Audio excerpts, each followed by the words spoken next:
Entre Laguneros. Conocernos para entendernos y valorarnos. Acercarnos con respeto a observar eso que no siempre se ve. Entre Laguneros. Historias, anécdotas, gustos, posturas. Entre Laguneros. Desde lo más trascendente hasta lo más simple. GREM presenta Entre Laguneros. Marcela Pámenes entrevista. Bienvenidos. ¿Qué tal? Muy buenas tardes. El tiempo de Entre Laguneros ha llegado una vez más. Muchísimas gracias por acompañarnos en nuestra emisión de lunes. Para nosotros siempre es un gusto saberlos ahí. Los comentarios, lo que nos dejan en las redes sociales, siempre nos da mucha luz y por supuesto de lo que se trata es de acercarles al ser humano, a la mujer, al hombre que ha venido luchando, bregando en la vida para realizar sus sueños y para conseguirlos. Ese es el objetivo de Entre Laguneros, darnos cuenta que cuando se tiene claro qué se quiere en la vida, a veces conseguirlo resulta un poco más fácil. Así es que quédense con nosotros y hagamos juntos Entre Laguneros. Nuestros puntos de contacto, usted los conoce, 71 24 91 1, 87 17 36 17 99, el WhatsApp de Noticieros GREM. Tenemos la cuenta de Twitter, @entrelaguneros, la mía, que desde ahí también conversamos, @mpámanes. Usted nos sigue a través de la forma tradicional de escuchar radio, a través de 91.1 QFM, pero también lo hace radio en línea, radio digital en www.noticierosgrem.com.mx, lo hace también a través de nuestra cuenta de Facebook Live y lo hace pues a través de todas estas redes que afortunadamente pues ya son parte de nuestra labor cotidiana. Quédese entonces, gracias a Roberto Ríos, a quien felicitamos exhaustivamente, se estrena como papá y por supuesto su alegría es nuestra alegría y bueno, Claudia Martínez Martel ahora también pues esperando la llegada de su segundo hijo, así es que estamos rodeados por todos lados de bendiciones y eso nos hace sentirnos muy contentos y privilegiados. Todo el equipo de Noticieros GREM, Paulina en la cobertura visual de este espacio y bueno, pues ahí estamos y hoy yo tengo el gusto de conversar con alguien que desde que lo conocí la primera vez me pareció verdaderamente un caballero, una persona sumamente fina en su trato y yo tengo mucho gusto de platicar con quien hoy funge como presidente de la Cruz Roja, Delegación Torreón, empresario y bueno, siempre en los clubes de servicio. Se trata de Juan Raimundo Jaime Ramírez, a quien yo le agradezco muchísimo su presencia la mañana de hoy. Muchísimas gracias. Es un honor estar aquí. No, el honor es para mí, por supuesto. Y bueno, pues esto tiene una dinámica muy sencilla. Platicamos de la persona y platicamos de los avatares de la vida, porque lo que intentamos es decirle al público que nos sigue es, sí se puede.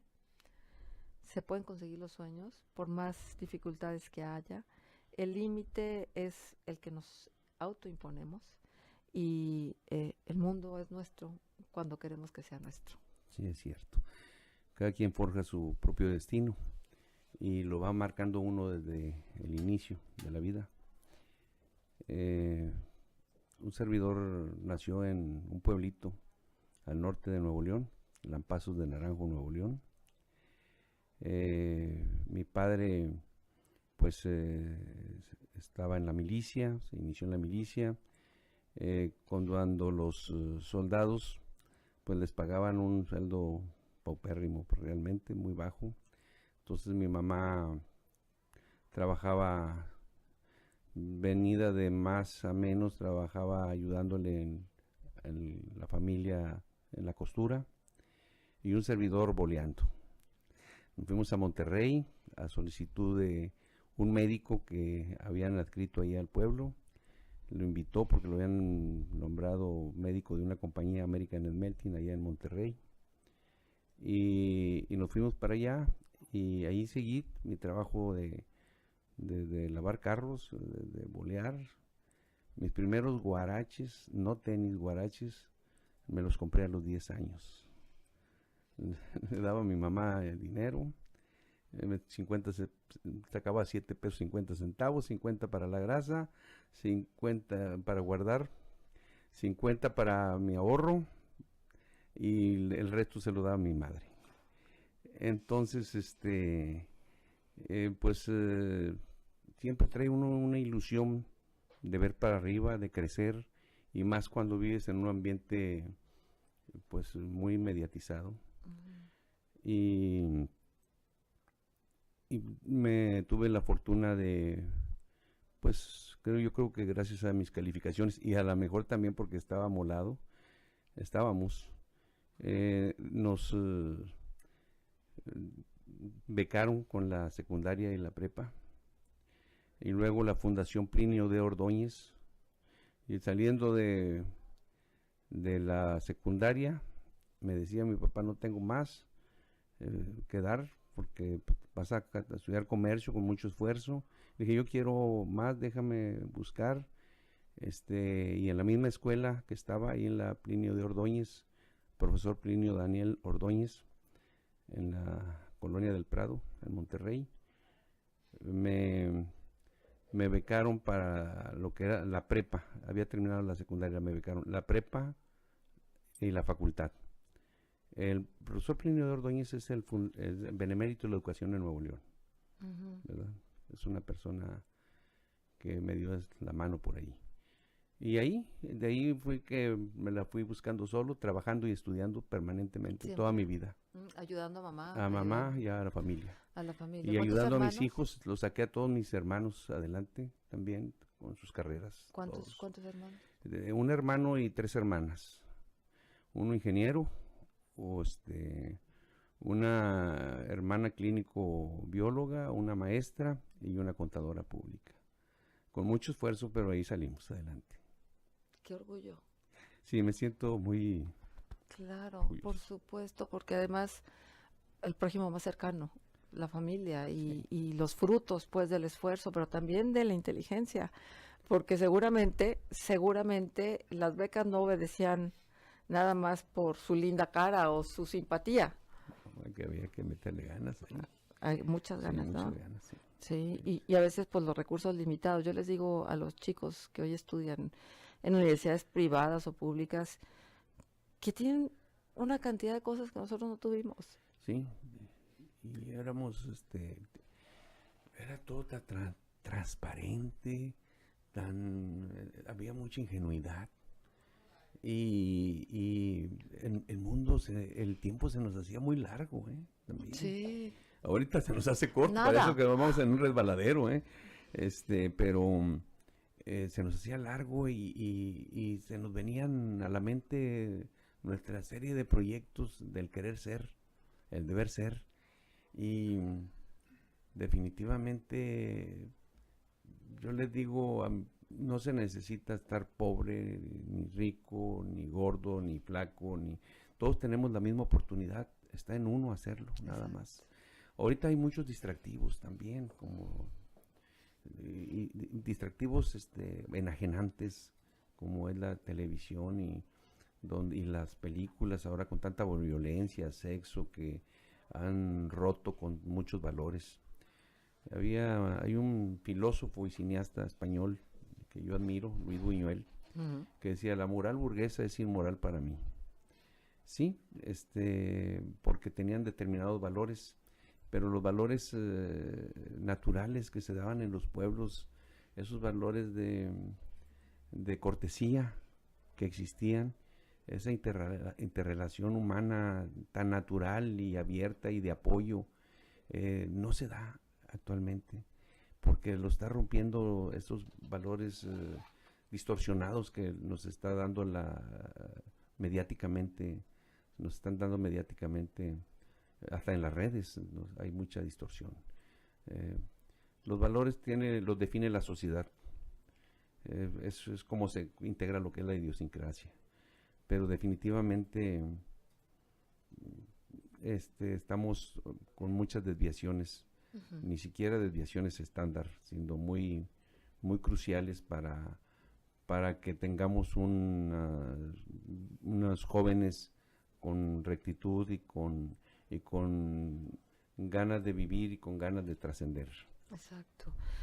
Y bueno, uno se queda con imágenes, con olores, con sabores de la casa familiar, ¿no? De la casa donde papá y mamá hicieron los mejores esfuerzos para que nosotros nos pudiéramos construir. Así es. Cuando usted evoca eso, ¿qué es lo que recuerda con más cariño o con más nostalgia? Yo me acuerdo de que mi mamá estaba en la costura, trabajándole ajeno. Y yo oyendo al doctor IQ y a todos esos de aquel entonces, Panzón Penseco y los programas de la estación de México, De la W. de la W. Y yo estaba con mis libritos, haciendo mis tareas y soñando, correlacionándome con el exterior del querer ser, de que vamos a salir adelante, pero se me viene este recuerdo porque muy apoyadora mi madre, decía, tienes que estudiar, tienes que ser alguien en la vida, y eso se te queda grabado, y lo llevas te lo guardas, y luego lo reflexionas, lo disiernes, y sin querer, lo vas logrando, pero son ecos que te dio tu madre cuando estaba ahí en la costura, y que te decía, tienes que ser alguien en la vida, tú ponte a trabajar duro, honestamente, y vas a salir adelante, hijo. Es cuestión de las personas, no es una cuestión de una persona que te empuje. Tú no necesitas nadie que te empuje, tú lo puedes hacer por ti mismo. Y tienes razón, tienes razón. Y mi papá me dio otro ejemplo muy grande, como era militar, se salió de la milicia y se fue también a trabajar a un puesto, pues, de velador, y luego de vigilante caseta, y luego de sargento, y luego de comandante. Después ya fue comandante de toda el área de vigilancia de la compañía de American Smelting. Después se le llamó a Zarco. Pues me enseñó la disciplina del trabajo, porque se levantaba todos los días a las 4:30 de la mañana, frío o calor. Así es. A trabajar. Iba a entregar los turnos, a recibir los turnos, y se venía a comer y regresaba en la tarde, y permanentemente. Era con una puntualidad precisa, de una puntualidad inglesa. Y él se podía, por trabajo, acostar a las 9 de la mañana, o hasta por diversión a las 11, 1 o 2 de la mañana, y a las 4:30 de la mañana estaba arriba. Claro. Eso se Porque llama era disciplina. su obligación. Eso es una disciplina, ¿verdad? Y eso es disciplina.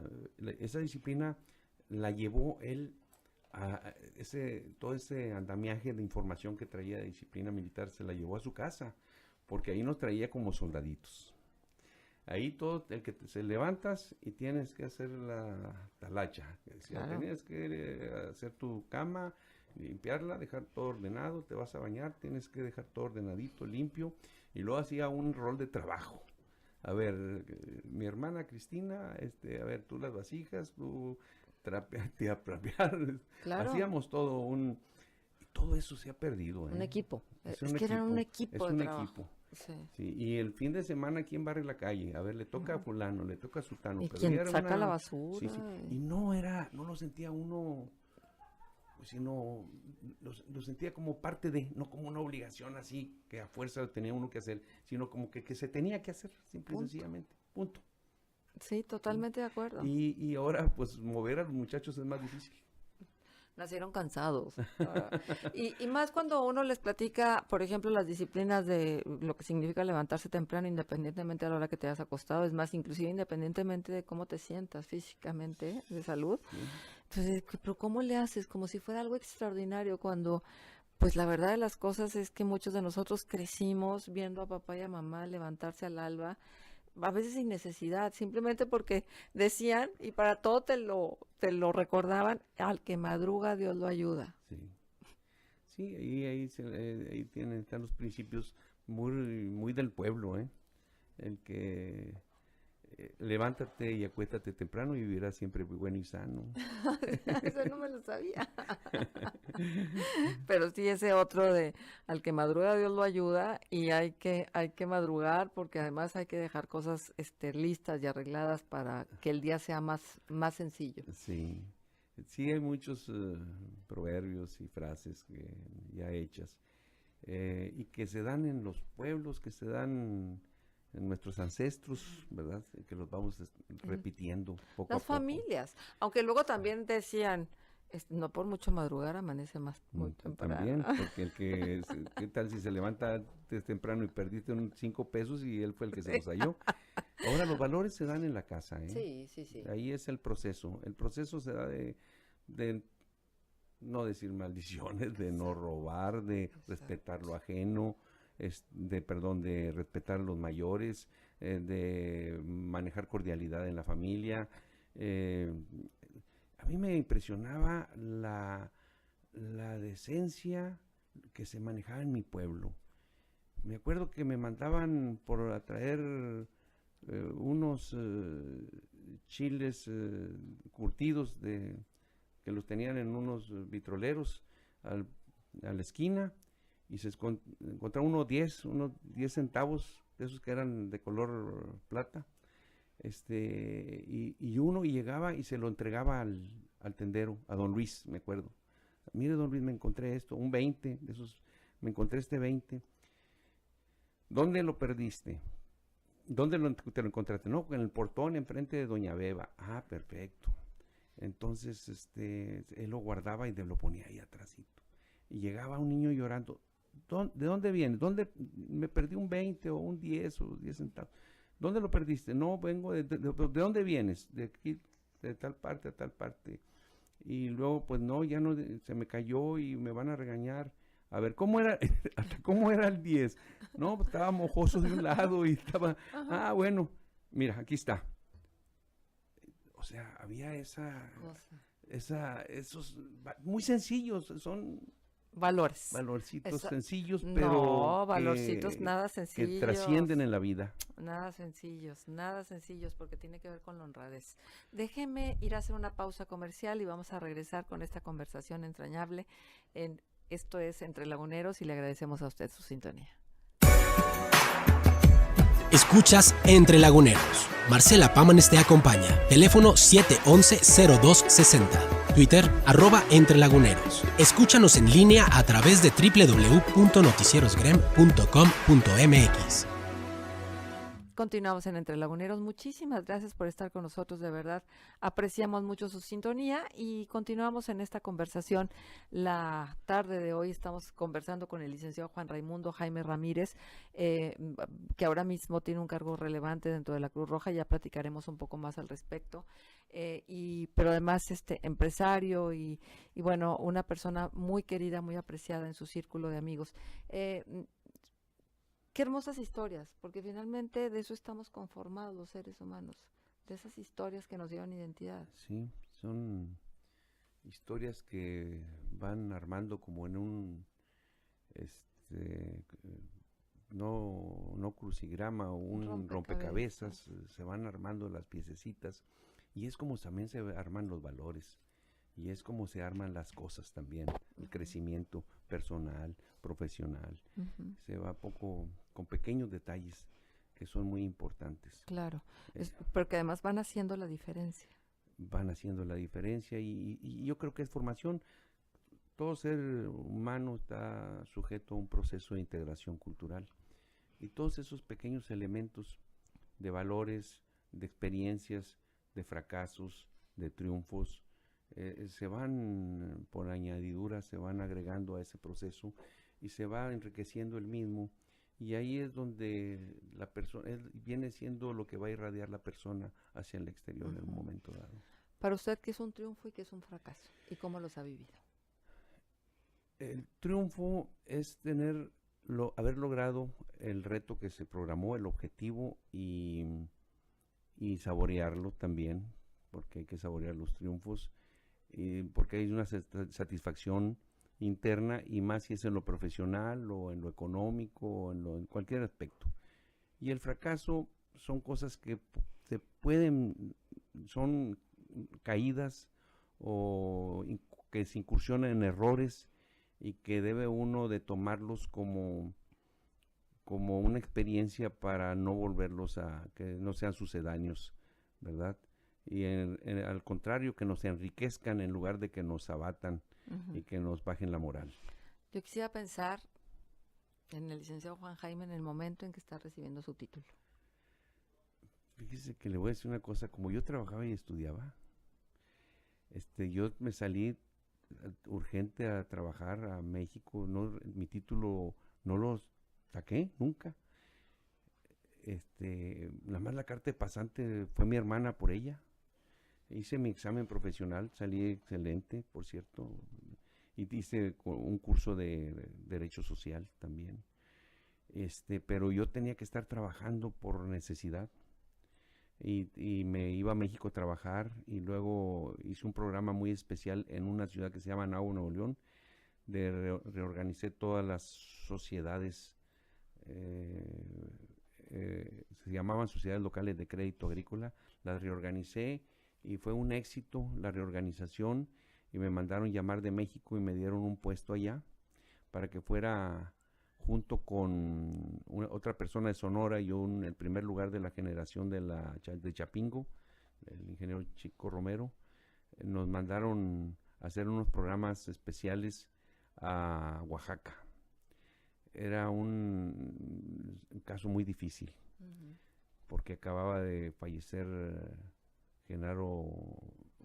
falleció Genaro Vázquez, el profesor Genaro Vázquez, que era un guerrillero. Sí. En la zona Costa Chica y Costa Grande, y había agarrado el mando Lucio Cabañas. Claro. Entonces, pues había en la época de Luis Echeverría una situación ahí crítica socialmente, de inconformidad en el sector rural. Entonces fuimos a hacer el estudio, 3 personas, llevamos hasta gente que nos cuidara porque había mucha maldad Muchos por riesgos, allí. sí. Y no, pues el estudio resultó que el 96% del capital que se otorgaban los bancos en ese entonces, bancos del gobierno, lo tenían el gran capital, o sea, lo tenían los hacendados. Y el 4% el resto de la población empobrecida. Lógicamente, pues ante una situación de pobreza sí, surgen ese tipo de movimientos sociales, naturales, se dan por necesidad, se ven y luego más reprimidos.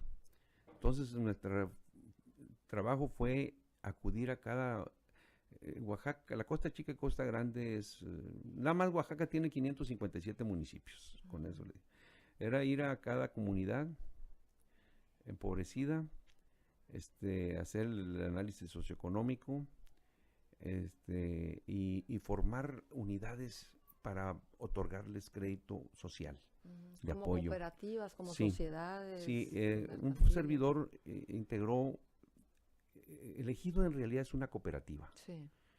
pero se le puso Bien aplicado. Bien aplicado, es una cooperativa donde tiene sus autoridades internas y su asamblea para la toma de decisiones y demás, pero totalmente desquebrajado. Sí. Dividido por intereses económicos y malas políticas gubernamentales. Entonces lo que propuse, en ese entonces yo era el coordinador general, el ingeniero Martínez Avendaño lo nombraron director y todavía no había la fusión de los bancos que había antes, estaba el agropecuario, el agrícola y el ejidal. Entonces hice unas normas que le llamé normas operativas del ejido. En realidad me plagié todo el cooperativismo alemán, los formatos de una cooperativa y para que se reglamentara internamente. Hicimos estudios especializados vía FAO UNESCO sobre organización económica para que la unidad elegido fuera una unidad operativa como empresa social, donde estuviera con su reglamentación interna, su rol de trabajo, sus boletines internos, su sistema informativo interno, su sistema contable interno, sistemas administrativos, etcétera, y operara como tal. Era muy difícil hacer este programa y sacarlo avante allá por la cuestión del empobrecimiento. Allá se matan por 11 surcos. Claro. ¿Verdad? Por una melga, una hectárea se las dividen en melgas y entre melga y melga son varios surcos. Bueno, estaba tan dividido el sector agrario ahí, de que había una familia que tenía una melga, o sea, 11 surcos, y de ahí vivía. Entonces lo que hicimos fue, a través de Fondo Perdido, como no pueden entrar tractores ni nada, porque por la orografía, se nos ideamos establecer normas operativas internas, y también traer troncos, o sea, troncos es una mula y un macho, ¿verdad? Con sus arados normales, pero con la condición de que ya no deforestaran más, porque ellos deforestaban y quemaban para sembrar, pero les duraba 2-3 años, porque con la erosión se acababa todo, se iba a la tierra, ¿no? Se pelaban los cerros. Es que era la condición, vamos a apoyarlos para que sostengan en las tierritas que ya tienen y para su alimentación. Y además que es muy rico Oaxaca en árboles frutales. Hay regiones, son 7 regiones ahí muy interesantes. Pero teníamos reuniones con los guerrilleros, que eran muchos del UNAM, pero con una conciencia de ayudar a los pobres, y les decíamos, vamos a trabajar juntos, vamos a sacar esto adelante, no con el fin de quitarles sus ideales, porque la cuestión ideológica de cada individuo la forma su sentir por la sociedad. Entonces decíamos, vamos a trabajarlos, porque a ellos los atacaba pues muy duro el gobierno, por un lado, Sí, había soldados, los perseguía, había soldados en cada entrada y salida de cada pueblo. Entonces nosotros dábamos, a veces dábamos un crédito a un ejido, y de repente que íbamos a ver cómo estaba pues operando y todo, no hombre, nos los habían comprado en armas, y teníamos el conflicto con la superioridad, y no, después ya entendían, vamos a trabajar, vamos a hacer que sea próspero aquí la unidad colectiva, la comunidad o lo que sea, ¿no? Porque ahí también porque ahí hay mijes, hay yalaltecas, toltecas, Claro. zapotecas, hay una serie de comunidades con dialectos, como 200 dialectos diferentes, y como 6 idiomas diferentes, Sí. idiomas, entonces diferentes. Entonces, a veces llevamos traductores y todo. Fue una experiencia de mucha formación humana. ¿Cuánto tiempo estuvo allá? Estuve del 71, 3 años. Bueno, Y después a mi compañero lo mataron, porque nos pusieron una bomba ahí enfrente de las oficinas del banco, porque pues pisamos callos, y nos pues andaban, pues no convenía los intereses los intereses que se daban del manejo de los productos, ¿verdad? Había acaparamientos y todo eso que estábamos haciendo, pues eran bien de la comunidad, pero afectaba los intereses ya formados dentro del capitalismo, ¿no? Dentro del gran capital. Y pues me acuerdo yo que estaba de gobernador Zárate Quino, íbamos a las 6 de la mañana a tomar acuerdos con él, los 3, yo como coordinador, el gerente general, y que en paz descanse Carlos Chico Romero, el ingeniero, que era primer lugar de Chapingo. Lo escogieron por ser un elemento muy inteligente y muy preparado, y para ver las estrategias que estábamos diseñando para sacar avante nuestros proyectos, programas sociales. Y en una le llamaron para una reunión a mi compañero, era mi compañero de cuarto. Nos tendríamos que estar cambiando cada 15 días de hoteles o en habitaciones. Lo llamaron y lo emboscaron. No, hombre, yo ya tomaba pura leche, y diazepam. Leche y diazepam me daban para mantenerme yo por el estrés que traía. Era tremendo el estrés que traía. Pero era porque se estaban jugando la vida. Sí, y están jugando la vida que uno de ellos la perdió. Sí, entonces ya dije, yo me voy a casar. Yo tenía mi novia en la Nahua, Nuevo León. Dije, yo me regreso al norte. No, es que tú vas a ser el subdirector y que tú sigues porque No, se van a gracias. fusionar los bancos. No, Ya terminé mi gracias. programa, es un placer saludarlos, gracias. ¿Qué quieres irte a Chihuahua, a Tampico, donde tú gustes, en el nuevo? Le dije, no, mira, había un banco que se llama Agropecuario. Le dije, mira, me coloco en el Banco Agropecuario en Chihuahua y me fui a Chihuahua a trabajar en el área de organización económica y hice varios proyectos muy interesantes. Participé en proyectos muy, muy interesantes que están vigentes y que son muy productivos Ay, y qué rentables. padre. Ajá. Sí. O sea, que han perdurado con el paso Han del tiempo. perdurado, han perdurado. Que es difícil. Es muy difícil cuando se mete la política y las corruptelas, es muy difícil que logren. Pero cuando se maneja como una empresa social bien administrada y con objetivos bien definidos, perduran con el tiempo y crecen los Ujú. proyectos. Bueno, y entonces en Chihuahua, ¿cuánto tiempo estuvo? En Chihuahua estuve 75 al 79. 4 años. 4 años hice unos proyectos muy interesantes, el de los Paquimé con los mormones, que está funcionando, todos los frigoríficos, todos los transportes. Ahí no ha visto los duraznos Paquimé. Sí, ¿cómo no? Ese es un proyecto, todo es mío, todo lo que es. Me acuerdo que era muy interesante, les formé la sociedad, establecer el reglamento de trabajo, el sistema de contabilidad interna, sistemas administrativos, sistemas informativos. Y era una persona, ya me conocían, porque querían congratularse conmigo en alguna forma de agradecimiento y me querían regalar algo. Les digo, no, es que yo no acepto nada, yo no quiero compromisos con nadie. Y me acuerdo que una vez me llegué en la camioneta y traía unas donas atrás de la camioneta y los fui a visitar, nada más para ver cómo iba el proyecto. El proyecto lo programé a 10 años, se pagó en 5 años. Entonces, Súper eficientes. sí. No, entonces pues debajo de las donas me pusieron fruta y todo agradecidos, porque sabía que no se los iba a aceptar, que no, me sentía comprometido, como que se viera de otra manera, ¿verdad? Bueno, sí, luego uno peca de... Peca uno de muy ortodoxo en la decencia, pero Sí, es a mejor. veces sale contraproducente. Sí, totalmente de acuerdo. Bueno, vamos a hacer la pausa comercial, regresamos. Esto es Entre Laguneros, no se vaya, por favor.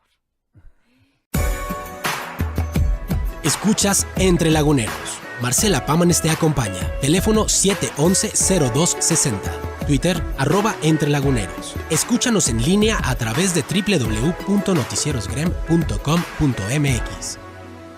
Estamos llegando a esta última parte de Entre Laguneros.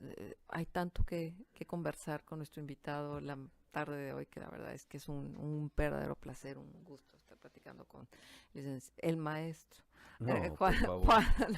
sí, digo, cuesta trabajo lograr un posgrado y la verdad es que hay que reconocerlo.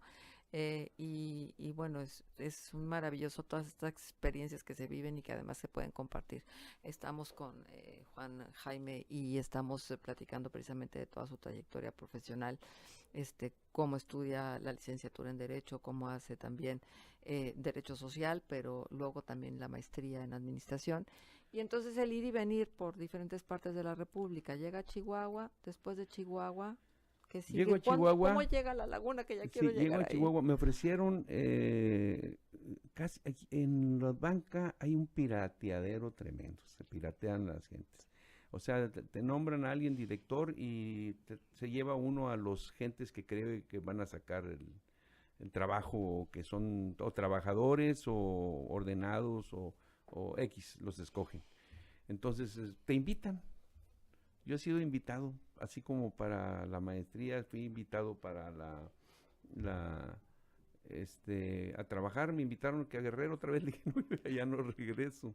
Y luego me invitaron a México, le dije, no, tampoco, un subsecretario de Estado, que había llegado a ese nivel. Y luego para la comarca, dije, que la comarca está más cerca de Nuevo León, está más cerca de Monterrey, porque la familia de mi esposa y familia mía pues están en Monterrey, en esa región y en el norte. allá en Lampazos y Anáhuac. Entonces dije, no, pues de aquí somos y nos fijas las condiciones, propiamente te piratean porque te estás sacando del puesto y te están promocionando otro puesto. Y aquí llegamos a la comarca lagunera. Yo estuve allá en el Banco Agropecuario, entonces aquí teníamos una delegación del Banco de México que se llama FOC, Fideicomiso de Organización Económica. Yo era el delegado. Y también trabajamos paralelamente en Ban Rural, en el área de organización económica, porque ya se fusionó, era agropecuario y se fusionó, nos tocó la conjunción, y haciendo proyectos. ¿Cuándo se podía confiar? ¿O cuando ya le decían de otra manera? Mire, una de los por qué salí de ahí, y la organización económica es muy interesante. Porque es todo el desarrollo organizacional de una empresa social. Entonces, y aparte es determinar todos los objetivos, toda la rentabilidad, incluye todas las evaluaciones técnicas, crediticias, o sea, los objetivos económicos, la rentabilidad de la empresa. Es muy interesante, se concatena con muchos quehaceres para lograr el objetivo. Es muy interesante, pero a veces entra uno en la institución, hace lo que es de uno. No manejamos los dineros ni los créditos, pero manejamos lo que era la organización económica. Pero sí, a veces tiene uno sus diferencias muy grandes con determinados directivos, porque pues en esta vida se viene a servir y no a servirse. Entonces, pues muchos venían a servirse y no compaginaban o no coincidían con la posición ideológica de uno.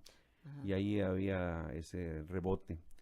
Y fue uno de los por qué me retiré de la institución.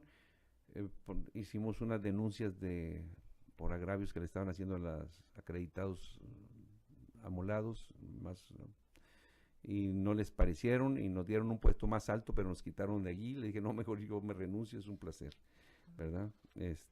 Nos dieron puestos altos a las dos personas, pero es que a veces la corrupción está vertebrada de abajo hacia arriba. No todos, hay funcionarios honestos, claro, y con propósitos sociales bien claros, pero también hay manzanas podridas en el sistema. Sin duda alguna, y desgraciadamente es algo que no hemos podido erradicar a lo largo del tiempo. Tenemos que empezar a escribir una historia distinta en ese sentido. Bueno, y luego entonces, ¿de ahí a la empresa privada o cómo fue? No, ahí nosotros, mi esposa y yo, es administradora de empresas. Es mi amor, la quiero mucho. Qué lindo. ¿Cuántos hijos? 3. 3. Sí. Tengo un ingeniero en electrónica, con maestría también, estudió en el TEC de Monterrey. Un ingeniero industrial, administrador, que estudió en la Universidad de Nuevo León. Mi alma mater, alere flam veritatis, alentar la flama de la verdad.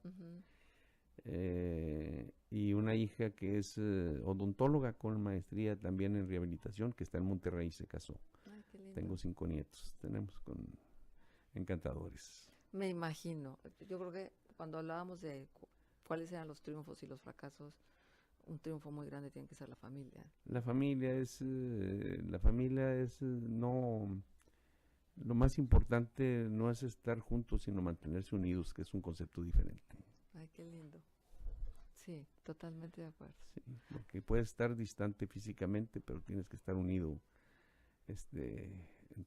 por tus valores y por tu filialidad y por todo. Y entonces, ¿con su esposa empiezan un proyecto? Mi esposa llegó también aquí trabajando, allá daba clases en la universidad, y yo estudiaba la maestría y trabajaba en Chihuahua. Aquí llegó administrando un hospital, la contrataron. Ella tenía experiencia en Monterrey porque fue administradora o la gerente de la maternidad Conchita, que ahorita es Zambrano. Y un servidor se metió a la banca Y de la banca, al salir yo de, ¿qué hago? ¿Qué voy a hacer? Pues me dediqué a lo que es el comercio. Pusimos un restaurante bar, y de este restaurante nos dio pues, ingreso bastante bueno en su momento. Después ya lo rentamos, ya le dieron otro giro un poquito feíto. Y luego me dediqué a la electrónica, porque hice en el estudio que hice, yo, mi especialidad es organización económica, que había una sola casa de música y había una sola electrónica en la comarca. Entonces dije yo, oye, pues está creciendo la comarca, se requiere más, es un nicho de mercado ahí muy interesante. Entonces comencé con una pequeña electrónica por Boulevard Independencia, y luego me cambié ahí por la Allende, una electrónica chiquita. Yo era el vendedor, el que barría, con todo, me decía, oye, tienes maestría y ya andas yo barría, era el vendedor, y luego iba y compraba las cosas a Monterrey, después las compraba en Estados Unidos, y después ya hacía importaciones, y así fue creciendo la casa de música. Pusimos sucursales después en Durango, y así fuimos creciendo, y luego teníamos muy buena relación con los señores Sterenberg, con Natán y con León, que son los CEO de Steren, Electrónica Steren. Muy buenas relaciones, porque fui muy buen cliente, pagador, y me ofrecieron, oye, ¿por qué no hacemos hagamos unas franquicias? Vamos a hacer unas franquicias, ¿le entras? Y le dije, oye, pues yo ya estoy importando esto, y éntrale. No, me vinieron como 3 meses a convencerme, íbamos a comer los fines de semana, venían de México nada más a tratar de convencerme para agarrar la zona ellos. Total, ya logré decirle sí, pero en estas condiciones, y ya me metí al proyecto que traían ellos. Ahorita ya creció bastante. Pero bastante, sí, hay 480 sucursales, y somos como 60 propietarios más o menos cada quien tiene una zona. Entonces nos organizamos muy bien. Es una franquicia a la mexicana, donde no es como otras franquicias que te ponen todo y te dan un porcentaje, sino que tú pones todo. Sí. Tú eres el capitalista. Bueno, como usted dice, a la mexicana, pero funciona. Pero funciona. A la mexicana funciona. Porque el otro modo a veces no funciona. Sí, sí. El de la idea fue una persona que escribió un libro sobre franquicia a la mexicana, así le puso, un buen amigo mío, Ferenc Fejers, que nos ayudó a integrar la primera franquicia. Yo fui la cuarta. Uy, pues pionero. La primera la hizo Natán, como ejemplo, allá en México, en el DF. Y otra Puebla, que convencieron, y otra, el tercero fue Durango, un Aguilera, un contador. Y luego me convencieron a mí, fui la cuarta de 480 sucursales que hay ahorita. Qué maravilla. Y yo no quiero que se nos acabe el tiempo sin llegar a un tema que yo sé que a usted le apasiona, porque lo dijo hace un instante. Aquí uno viene a servir, no a servirse. Y creo que un vehículo a través del cual se sirve, y se sirve mucho, es la Cruz Roja. Sí. ¿Qué ha significado para su vida la Cruz Roja? Por cuestiones del destino, yo me enfermé. Una enfermedad grave, de alto riesgo, severa. Y me he sujetado a una serie de tratamientos muy dolorosos, operaciones y demás, donde ya tú ves que el dinero no sirve para nada, donde tú ves que lo material es muy secundario, donde tú ves con que tu familia es sumamente importante, más relevante de lo que tú pensabas. Entonces, de repente, de ser un emprendedor y proyectista y organizador económico, ya comienza a salir a brotar ese ser humano que traes, la humanidad ahí que traes por dentro, que siempre ha estado. Que siempre ha estado, a lo mejor, pero... Y entonces me ofrecieron, yo era pues, donador o consejero ahí de la Cruz Roja, pero me ofrecieron estar ahí con mi especialidad que traigo de organización, de desarrollo organizacional y demás, que participara, aunque sea como tesorero. Le digo, no tengo tiempo. No, pues como tesorero. Bueno, participé como tesorero con éxito. Y también gracias a una buena dirección de un joven doctor en Derecho, el licenciado Hugo Morales, que la verdad es una persona muy con visión, y él dice, no, tú eres el administrador, yo soy doctor en Derecho y muy buen abogado, y sí es cierto, sí lo es, pero tú nada más ayúdame a lo que es lo financiero. Pues fíjese que agarramos la Cruz Roja como con 7 millones de adeudos y sin créditos y sin nada en febrero del 17, y al día último de enero del 18 ya la teníamos con 2.400.000. Oh, híjole. Entonces, y ahorita, dado que hicimos ahí una reingeniería humana y material, pues la tenemos en 0 deudas.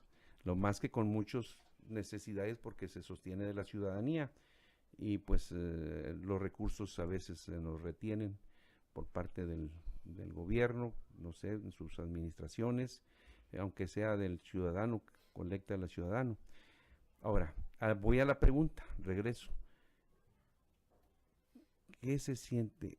Si viera que me siento tan feliz y a gusto hacer un trabajo donde estoy beneficiando a la ciudadanía, estoy beneficiando a una institución benemérita que requiere toda la atención y que es tan humana, porque en los momentos más difíciles va a contar con ella, y me siento satisfecho de lo que estoy haciendo.